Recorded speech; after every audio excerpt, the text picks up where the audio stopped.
Assalamualaikum, salam literasi. Ya, butuh buku malam minggu. Kali ini tidak membahas satu buku, ada beberapa buku di hadapan saya. Ini beberapa malah buku-buku lama, agenda tarbiyah, ada catatan pengajian saya dulu, ada kumpulan majelis tarjih Muhammadiyah.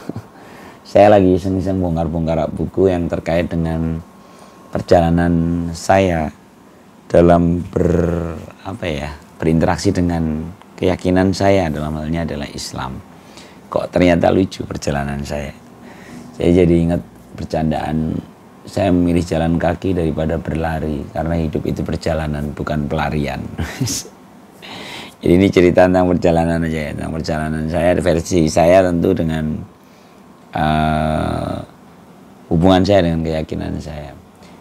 Saya buka dengan satu puisi aja ya. Puisi ini saya tulis di April tahun ini. Saya lupa juga konteksnya dulu kenapa saya menulis puisi ini.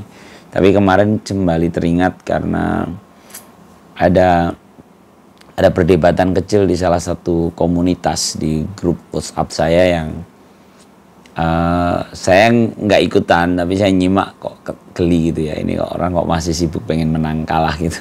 Terus saya iseng nyari di note, ngetik menang kalah, yang muncul puisi ini, puisi tentang perjalanan dan untuk apa terjebak pada paradigma menang dan kalah. Saya bacakan, mohon izin.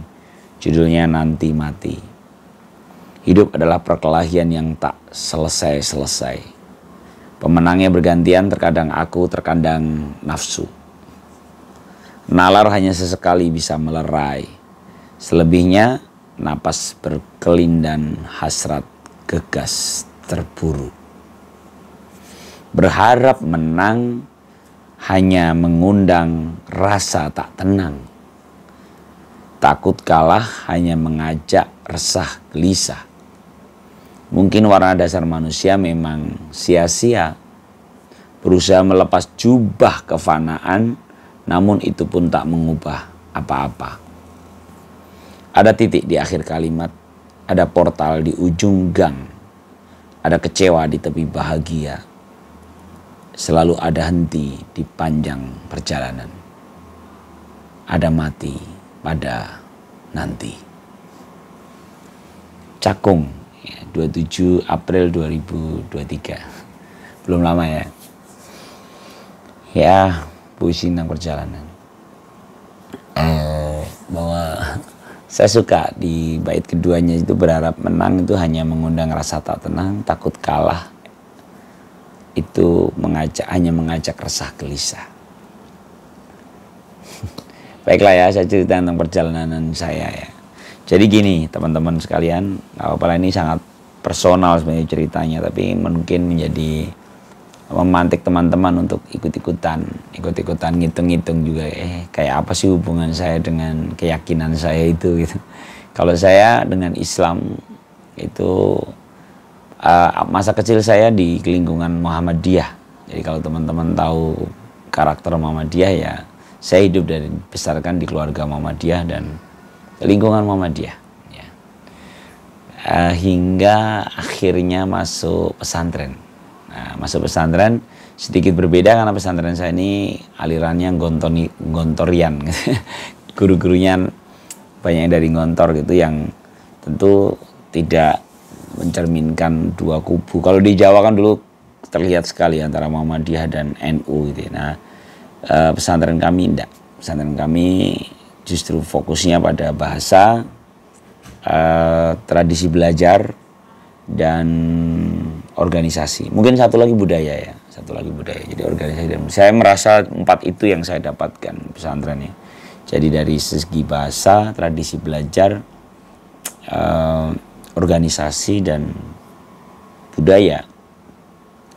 Saya sengaja tidak masukkan unsur keberagamaan, agama saya seperti apa di sana, karena di 4-nya itu dari sudut pandang kepesantrenan tentunya gitu ya. Jadi sudut pandang Islam, jadi bahasanya bahasa Arab dan Inggris, tradisi belajarnya epistemologi secara santri gitu ya. Saya itu menarik sekali dulu di pesantren itu, tidak kenal jenjang kelas, tapi sepertinya itu batasannya buram gitu. Saya beberapa kali pamit untuk ikut kelas adik kelas saya gitu, karena saya masuk kelas 2 sanawiyah dan sangat tertinggal. Saya itu bisa minta izin ke Ustadz, saya ikut kelas bawah ya gitu, ngulang beberapa pelajaran. Bahkan ba'da isya itu saat ta'alum binafsih gitu, belajar sendiri itu, saya dibantu oleh seorang ustadz pembimbing yang mengajarkan materi-materi kelas 1 karena saya tertinggal kan. Saya sempat masuk di SMP kelas 1, pas kelas 2-nya naik kelas 2 saya masuk pesantren. Jadi kehilangan 1 tahun. Tapi saya kejar di sela-sela waktu itu. Dan itu dimungkinkan enaknya di pesantren gitu. Jadi saya cair sekali, belajar sana dan belajar sini. Bahkan lulus hanya berempat tahun kelulusan. Jadi benar-benar kayak laskar pelangi gitu ya. Tapi saya menikmati tradisi belajar. Organisasi tentunya karena organisasi kepesantrenan kan cukup bagus ya.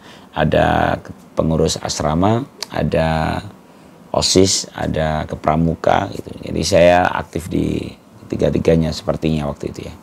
Kemudian budaya ustadz saya seorang ustadz yang kiai yang budayawan gitu. Dia main musik, dia ngerti kerawitan, dia ngerti teater. Jadi kami sangat menikmati. Jadi kalau pekan dakwah lapangan turun ke desa-desa itu, kami biasa naik ke panggung untuk mempersembahkan satu teatrikal atau musikal itu di sana gitu. Dan itu menjadi lazim gitu, sehingga membentuk saya biasa gitu ya, biasa manggung biasa manggung karena dia di pesantren berinteraksi seperti itu. Saya berkelindan dengan ajaran Islam dengan cara yang unik ya. Jadi Muhammadiyah saat kecil, di pesantren justru umum ya, ngontor. Saya mulai bertemu dengan orang-orang, bukan dengan teman-teman yang berbeda gaya ibadahnya gitu ya. Nah, masuk kuliah lebih lagi ya. Saya agak kaget karena saya kuliah di Jakarta, di Bintaro, di STAN. Di sana banyak kiai-kiai, ustadz-ustadz Betawi yang sangat nahdliyin gitu. Saya baru tahu itu, oh caranya begitu. Namun yang menarik di kampusnya, kami berinteraksi dalam lembaga dakwah kampus yang tanda petik dulu menyebutnya tarbiyah gitu ya, tarbiyah Islamiyah. Jadi gerakan tarbiyah yang masuk ke kampus-kampus dan modelnya mentoring gitu, dan saya intens berinteraksi dengan mereka. Bahkan sampai lulus masuk kerja, saya masih berinteraksi dengan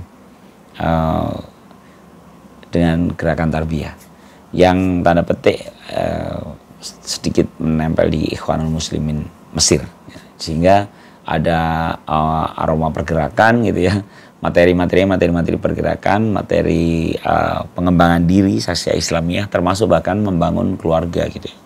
Cukup lengkap, syumuliyat. Kalau di situ ada materi syumuliyatul Islam gitu, kami lengkap.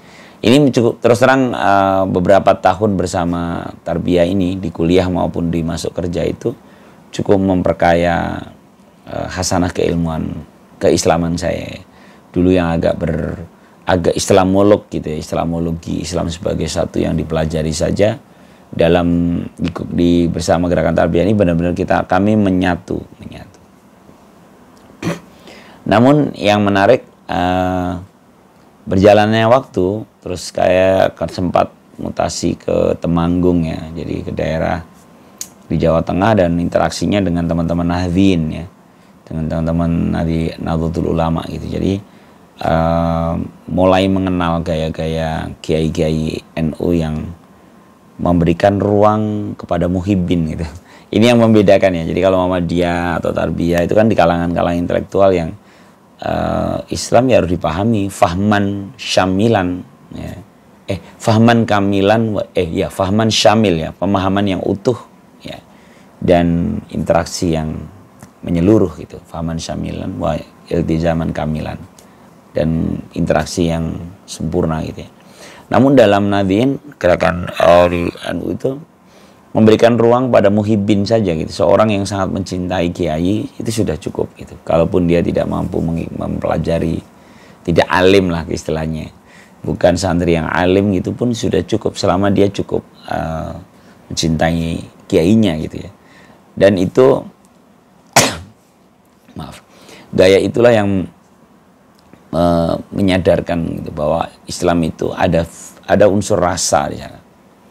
Ada unsur rasa yang tidak kalah penting dalam kita menjalani keyakinan kita gitu.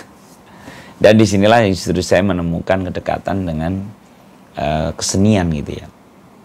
Seni ini rasa, dan rasa ini justru dekat dengan gaya-gaya kiai-kiai lama, kiai-kiai NU ya. Nah, mulailah saya jadi gini, kalau dulunya saya Islamolog ya, memahami Islam di pesantren sebagai satu keilmuan, ketika kuliah bersama Gerakan Tarbiyah saya ngeblend gitu ya. Jadi saya itu kalau bahasanya di sana udkhulu fisilmi kafah, masuk dalam Islam secara keseluruhan.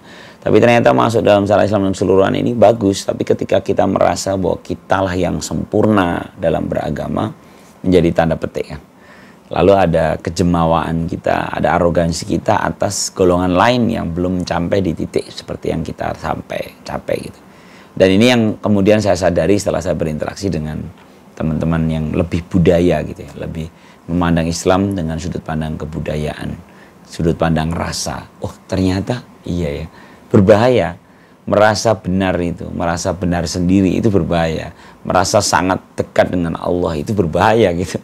Karena merasa kan, belum tentu benar gitu. Seperti kata M. Ainun Najib, ihdinas siratal mustaqim, permintaan kita mendapatkan petunjuk di jalan yang lurus itu selalu kita ulang dalam sholat-sholat kita. Artinya adalah kita semua belum selesai, kita semua belum menemukan jalan yang lurus itu. Dan masih terus kita minta gitu. Sehingga ketika ada sekelompok yang mengklaim telah menemukan jalan yang lurus, itu menjadi beneran nih gitu.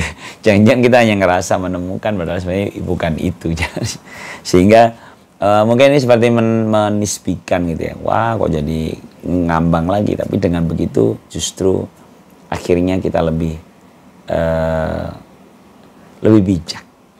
Saya jadi teringat fiqh dakwah dalam materi di pelajaran di pesantren dulu, ada fiqh dakwah, dan di situ ada satu kaidah untuk tidak merasa benar sendiri gitu. Jadi kalau kita meyakini apa yang kita sampaikan itu benar, ya harusnya begitu kan seorang menyampaikan. Tapi sebagai ruang kebenaran yang sendiri itu berbahaya dalam cara penyampaian. Karena dengan merasa kita paling benar pasti ada tanda petik kalimat-kalimat yang menggurui, dan itu berbahaya dalam terminologi ilmu komunikasi, dalam ini tanda petik dalam fikih dakwah, fikih tentang menyeru kebaikan gitu. Ya gitu ya, jadinya ini perjalanan saya berinteraksi dengan agama, dan kayaknya sih akhirnya ya seperti ini, titik di sekarang ini saya masih semakin menikmati interaksinya, semakin hangat gitu ya. Saya semakin memahami banyak hal. Terlebih ketika saya sempat belajar filsafat ya, sebenarnya dari SD, SMP, di pesantren pun belajar ya. Belakangan ini mencoba karena ketemu ilmu mantik lagi, saya ulang lagi, saya murojaah ilmu mantik. Terus di beberapa komunitas kita membahas kajian-kajian filsafat, dan belakangan saya sedang belajar mengurutkan sejarah dan klasifikasi tahapan filsafat apa yang paling pas gitu. Saya menemukan kenyamanan ketika kita memahami bahwa agama itu memberikan ruang kebebasan secara individu dalam hal nalar kita. Jadi sebenarnya tidak ada kolektivitas itu ya dalam menjalani kehidupan ya secara horizontal, yes. Tapi ketika pola hubung dengan Allah vertikal, maka sebenarnya ini adalah tidak lalu kolektif gitu ya. Artinya misal pun kita rajin berjamaah ya, saat melakukan ibadah rajin ke masjid, salat berjamaah, aktif bersama organisasi, misalnya organisasi keagamaan. Tapi ketika di yaumul hisab, di hari penghitungan kita pahala itu, tentu kita berbaris sendiri-sendiri gitu. Berbarisnya sendiri-sendiri, dan itu fardu ain gitu. Fardu ain itu kan kewajiban yang ain itu mata. Jadi setiap mata yang memiliki kewajiban yang sama gitu. Menurut saya ini menarik ya. Saya memahaminya sebagai satu kenyamanan. Kalau kita nggak bisa terus bersandar pada kolektivitas, udah aman, udah gabung sama rombongan orang-orang yang baik, masa nggak baik gitu kan. Nggak bisa begitu, kita harus memiliki pemahaman sebagai pribadi gitu. Dan pemahaman yang pribadi ini terbangun pada tradisi berpikir yang pas gitu.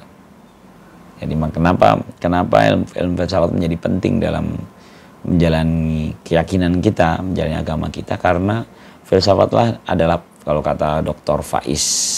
Fahrudin Faiz, filsafat itu seperti alat gitu. Jadi kalau kita memahami aliran-aliran filsafat lebih banyak, maka kita punya banyak alat untuk menjalani kehidupan, termasuk dalam hal ini adalah menjalani keagamaan kita gitu, agama kita, dengan pemikiran, dengan filsafat-filsafat yang kita pahami, perangkat-perangkatnya.